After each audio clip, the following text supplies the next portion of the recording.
নমস্কার শ্রোতা ভক্তরা, আজ আমরা জানবো অশ্বিনী কুমারদের কথা। তো শ্রোতা ভক্তরা খুব মন দিয়ে শুনবেন। আমাদের যে 33 কোটি দেবতা রয়েছে তাদের মধ্যে অশ্বিনী কুমার হলো দুজন। এখানে 33 কোটিকে বর্তমানে 33 করোড় বলে অনেকে মনে করে থাকে। আসলে 33 করোড় কখনোই না, সেটা হচ্ছে 33 কোটি দেবতা, অর্থাৎ যারা সর্বোচ্চ তাদেরকে কোটি বলা হয়। যে যে বিষয়ে সর্বোচ্চ জ্ঞান রাখে তাকে সেই বিষয়ে কোটি বলা হয়, মানে উচ্চ কোটির লোক।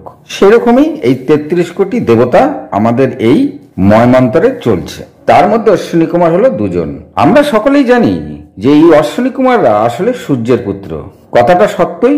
এই অশ্বিনী কুমারদের সূর্যের ঔরস পুত্র বলা হয়। কিন্তু শ্রোতা ভক্তরা মন দিয়ে শুনবেন, এদেরকে অশ্বিনী কুমার বলা হয়। এদের তো নিজস্ব একটা নাম আছে।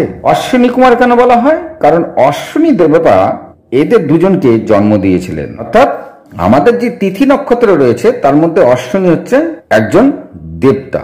আর এই অশ্বিনী দেবতা দুই পুত্রকে জন্ম দিয়েছিলেন। একজনের নাম নাসত্য, আরেকজনের নাম দস্ত্র। তো শ্রোতা ভক্তরা, ঋগ্বেদে বা অনেক অনেক জায়গায় এদেরকে দিন রাত্রির সঙ্গেও তুলনা করা হয়েছে। অশ্বিনী কুমাররা কিভাবে জন্ম নিল সেটাই আজকে আমরা জানবো। বিশ্বকর্মার কন্যার নাম ছিল সংজ্ঞা। এই সংজ্ঞার সাথে সূর্যদেবের বিবাহ হয়েছিল। সূর্যদেবের বিবাহ হওয়ার পরে সংজ্ঞা শুরুতেই তিনি সূর্যের তেজ সহ্য করে তার সঙ্গেই জীবন কাটাচ্ছিলেন। আর তারপরেই তার গর্ভে 3টি সন্তান জন্ম নেয়। তো সর্বভক্তরা, আমরা সকলেই জানি সূর্যের একটি পুত্র ও একটি কন্যা ছিল। পুত্রের নাম ছিল যম, কন্যার নাম ছিল যমুনা। আর সেভাবেই আমাদের কিন্তু ভাইফোঁটা তো সে কথাই বলা আছে, যমুনা দেয় যম রে ফোঁটা। তো শ্রোতা ভক্তরা, কিন্তু সংজ্ঞা 2 পুত্র ও 1 কন্যার জন্ম দিয়েছিল। তা হলো কৈবস, যম ও যমুনা। জন্ম দেওয়ার কিছুকাল পর থেকে তিনি আর সূর্যের সেই তেজ সহ্য করতে পারছিলেন না। তিনি ছিলেন খুবই শান্ত নরম স্বভাবের, আর সূর্য ছিল খুব প্রচন্ড তেজময়। শুরুতে তিনি সূর্যের তেজ সহ্য করলো, তার সন্তান হওয়ার পরে তিনি সূর্যের তেজ সহ্য করতে পারছিলেন না। তাই তিনি তার পিতার কাছে এসে সূর্যের তেজের কথা বলেন। তখন বিশ্বকর্মা কন্যাকে উপদেশ দিলেন যে তুমি তপ করো, আর এই তপের মাধ্যমে তুমি সূর্যের তেজকে সহন করতে পারবে, তারপরেই তুমি সূর্যদেবের সঙ্গে থাকতে পারবে।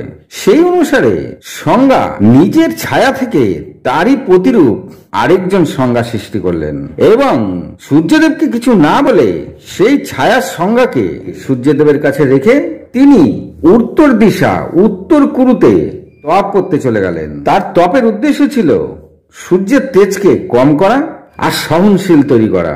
তো শ্রোতা ভক্তরা, বোঝা গেল? খুব সুন্দর একটা তথ্য আমরা এখান থেকে পেয়ে গেলাম।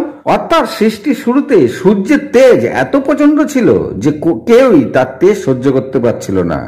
এমনকি আমাদের এই পৃথিবী মাতাও সূর্যের তেজ সহ্য করতে পারছিল না।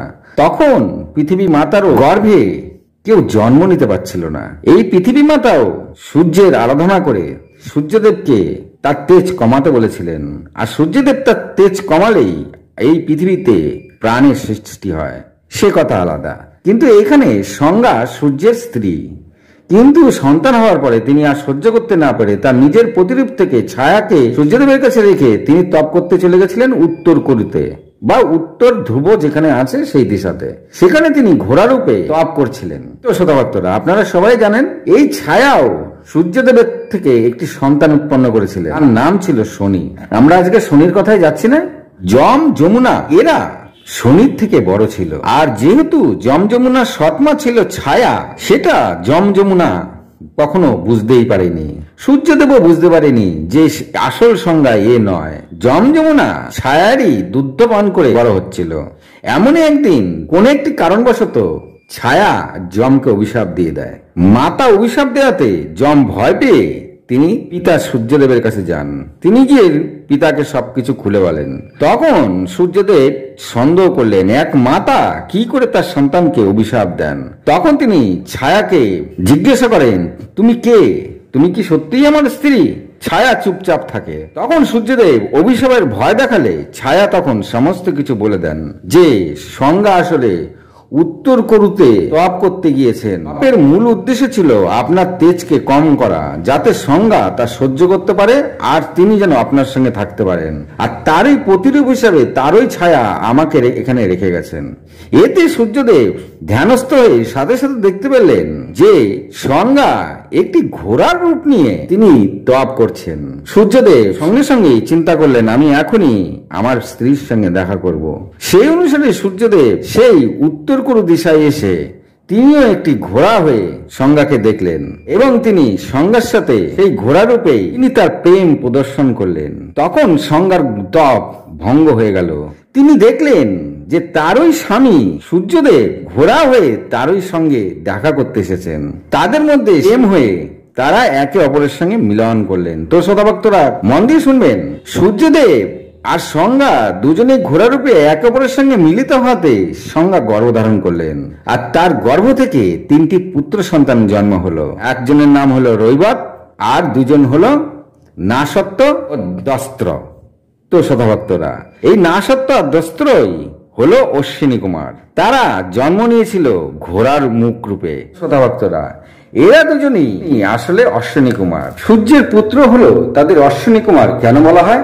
কারণ সংজ্ঞা যখন অশ্বরূপ ধারণ করে তপ করছিল, সূর্যদেবও সেইখানে অশ্বরূপে এসে সংজ্ঞার সঙ্গে মিলিত হয়েছিল।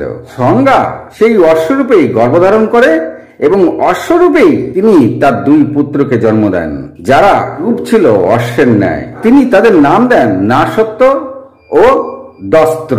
এই কারণেই এদের দুজনকে একসাথে অশ্বিনী কুমার বলা হয়, কারণ অশ্বের রূপ নিয়ে তারা জন্ম নিয়েছিল। বোঝা গেল? তারা ভীষণই সুন্দর ছিল দেখতে। তারা পরবর্তীকালে দেবতাদের চিকিৎসক হন, আর সেই কারণে দেবরাজ ইন্দ্র এই অশ্বিনী কুমারদের কখনো কোনো যজ্ঞে ভাগ নিতে দিত না। তাই এই অশ্বিনী কুমাররা খুবই দুঃখী থাকতেন। একদিন তারা চবন ঋষির স্ত্রী সুকন্যাকে দেখতে পেয়ে সুকন্যাকে তারা বিবাহ করতে চান। তখন সুকন্যা বললেন, আমি চবন ঋষির স্ত্রী, আমার স্বামী বৃদ্ধ অন্ধ, তার সেবাতেই আমি নিজেকে সমাপন করেছি, আমি কাউকে বিবাহ করতে পারবো না। এতে অশ্বিনী কুমাররা সুকন্যার একটি ছোট্ট পরীক্ষা নিয়েছিলেন। তারা দেখতে চেয়েছিলেন সুকন্যা আসলে কতটা পতিব্রতা। তারা যখন চবন ঋষিকে দেখেন একেবারেই আশ্চর্য হন। চবন ঋষি একেবারেই বুড়া খুনখুনা, তার মধ্যে তিনি চোখে দেখতে পান না। দেবীর ন্যায় সুন্দরী এই সুকন্যা তার স্বামী সেই বৃদ্ধ চবন ঋষির সেবা করছেন। তাই দেখে অশ্বিনী কুমাররা সুকন্যাকে বিবাহ করার চিন্তা মাথা থেকে সরিয়ে দিলেন আর চবন ঋষিকে সম্পূর্ণ যুবক করে দিলেন। শুধু যুবকই করলেন না, তারা চবন ঋষিকে চির যৌবন করে দিলেন। আর তাই চবন ঋষি এই অশ্বিনী কুমারদের কথা দিলেন তিনি এই অশ্বিনী কুমারদেরকে যজ্ঞে স্থান করিয়ে দেবেন। তো সদা ভক্তরা, পরবর্তীকালে চবন ঋষি এই অশ্বিনী কুমারদের যজ্ঞে স্থান করিয়ে দিয়েছিলেন। কখনো মদিরা পান করতে দিতেন না। তিনি বলতেন, উনারা চিকিৎসক, উনারা যদি মদিরা পান করে তবে চিকিৎসা কেমন করে হবে। চবন ঋষি সেই যজ্ঞতে অশ্বিনী কুমার দুজনকে মদিরাও পান করিয়েছিলেন। তো সদা ভক্তরা, এই অশ্বিনী কুমাররা দধিচি মুনির কাছে ব্রহ্মবিদ্যা লাভ করতে গিয়েছিল। যখন অশ্বিনী কুমাররা দধিচি মুনির কাছে ব্রহ্মবিদ্যা লাভ করতে গেলেন, তখন দধিচি মুনি তাদেরকে বলল, আমি তো তোমাদেরকে ব্রহ্মবিদ্যা দিতেই পারি, কিন্তু আমাকে ইন্দ্রদেব অভিশাপ দিয়ে গেছে, আমি যদি কাউকে ব্রহ্মবিদ্যা প্রদান করি তবে আমার মস্তক শতছিন্ন হয়ে যাবে, তাই আমি কাউকেই ব্রহ্মবিদ্যা প্রদান করতে পারি না। তখন অশ্বিনী কুমাররা বলল, আমরা এর ব্যবস্থা করছি। তো শ্রোতা ভক্তরা খুব মন দিয়ে শুনবেন।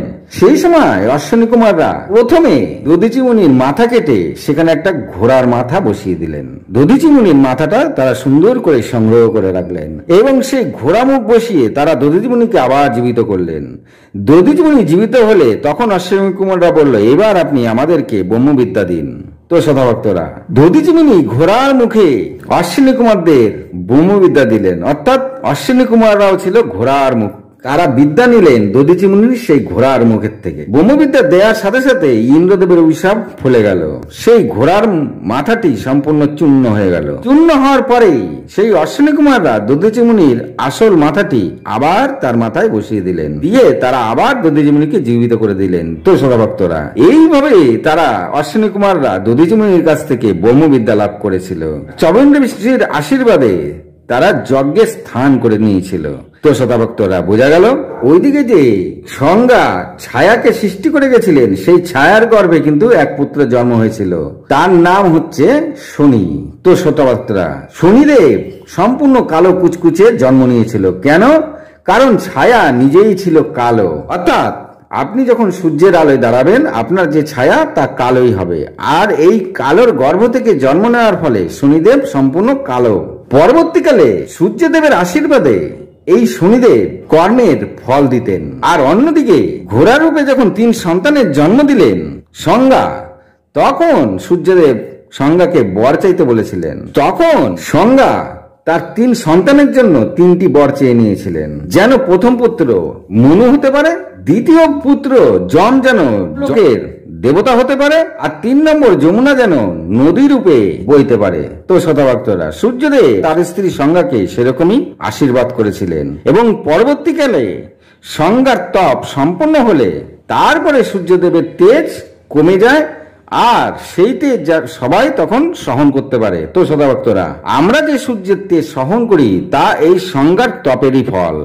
আর এর ফলেই পৃথিবীতে জীব জগতের সৃষ্টি হয়েছিল। প্রথমে সূর্যের তেজ এত বেশি ছিল যে সে সময় পৃথিবীতে কোনো প্রাণী বা উদ্ভিদ জন্ম নিতে পারছিল না তার তেজের কারণে। পৃথিবী মাতা যখন বললেন আমি আমার গর্ভে সন্তান উৎপাদন করব, তখন সূর্যের তেজ যখন কমে, তারপরেই পৃথিবী মাতা নিজের গর্ভে উদ্ভিদ প্রাণীর সৃষ্টি করেছিলেন। তো শ্রোতা ভক্তরা, খুবই দুর্লভ অজানা তথ্য। যদি ভালো লাগে তবে আমার সঙ্গে যুক্ত থেকে সম্পূর্ণ ভিডিওটি শ্রবণ করবেন। আর ভালো লাগলে একটি লাইক, একটি সাবস্ক্রাইব করবেন। ভালো থাকুন, সুস্থ থাকুন, নমস্কার।